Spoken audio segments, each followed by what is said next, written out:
সোনাপুর নামে এক গ্রামে নিশীথ নামে একজন কৃষক বাস করত।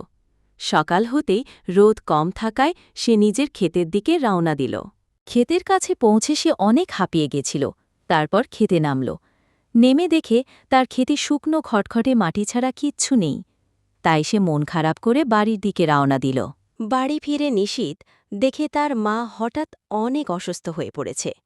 এরপর সে ঘরের বারান্দায় বসে এক মনে চিন্তা করতে থাকে, কারণ তার কাছে তার মায়ের চিকিৎসা করার মতো অর্থ ছিল না।